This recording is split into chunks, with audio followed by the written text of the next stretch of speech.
Khulna medical college হাসপাতালে স্বর্ণ চুরি, চোর আটক। তারিখ 1 ডিসেম্বর 2025 সোমবার।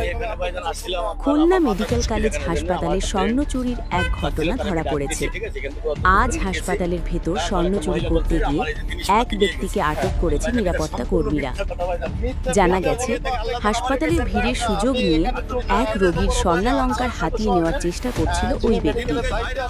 এ সময় ভুক্তভোগীর চিৎকারে নিরাপত্তা কর্মীরা দ্রুত এগিয়ে এসে তাকে আটক করে হাসপাতালের নিরাপত্তা কক্ষে নিয়ে যায়। ঘটনার পর হাসপাতালে উত্তেজনা ছড়িয়ে পড়ে। পরে পুলিশকে খবর দেওয়া হলে লবণচড়া থানার একটি দল এসে অভিযুক্ত ব্যক্তিকে হেফাজতে নেয়। হাসপাতাল কর্তৃপক্ষ জানিয়েছে, সিসিটিভি ফুটেজ পর্যালোচনা করে আরও কোনো সহযোগী আছে কিনা তা তদন্ত করা হবে।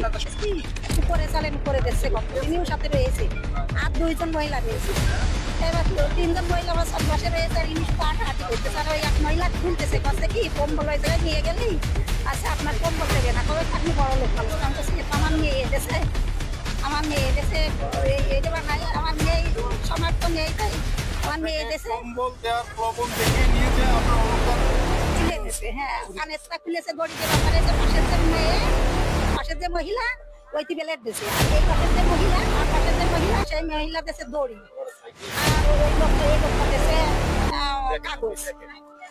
দর্শক, আমরা কিন্তু একটা অভিযোগ দীর্ঘদিন ধরে পেয়ে আসছি যে কম্বল দেওয়ার প্রলোভন দেখিয়ে কিন্তু রোগীদের নানান সময় তাদের মূল্যবান জিনিসপত্র কিন্তু একটি চক্র কিন্তু হাতিয়ে নিচ্ছে। হ্যাঁ, আমি একটু সেই বিষয়টা একটু আসলে এখানে কিন্তু আজ হাতে নাতে সেই সিন্ডিকেটের একজন সদস্যকে মেডিকেল কর্তৃপক্ষ এবং আনসার সদস্যদের সম্মিলিত প্রচেষ্টায় কিন্তু তাকে দিয়ে চলে যাচ্ছে। পরবর্তী তারা নিশ্চয় আর হয়ে যাচ্ছে বা কান্নাকাটি করার কারণে কিন্তু আমরা এই জন্য তৎপরতা থাকি সবসময়ের জন্য যে এই সিন্ডিকেটটা কখনো আমার যাবে আজকে হাতে হাতে তাদেরকে ধরা হয়েছে। আমার দেশের বাড়ি পিরিজপুরে। হ্যাঁ, এখানে আমি পাবলায় থাকি। আমরা সব সত্যি ঘটনা বলবো, একটা 19-20 কথা বলে শেষ বলবেন। আমি পাবলা কৈরবরতলায় থাকি। আমি জমি কিনে জমি বিক্রি করি, ছোট ছোট জমি কিনে বিক্রি করি। এই যে মেডিকেলে দৈনিক এই যে আউট রিং করে 3000-4000 লোক যাতায়াত করে, কাউকে ধরলো না, আপনাকে ধরলো, এটা আমার বোধ বিরমন্ত্রী সম্পূর্ণ বার্তা বানোয়ার। ঠিক আছে, আচ্ছা, আমরা একটু এখানে যে অভিযোগ দিয়েছেন আমি একটু তার সঙ্গে কথা বলতে চাচ্ছি।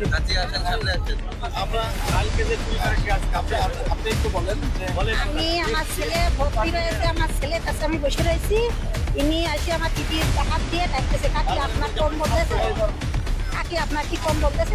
না, আমরা বাইরে ভর্তি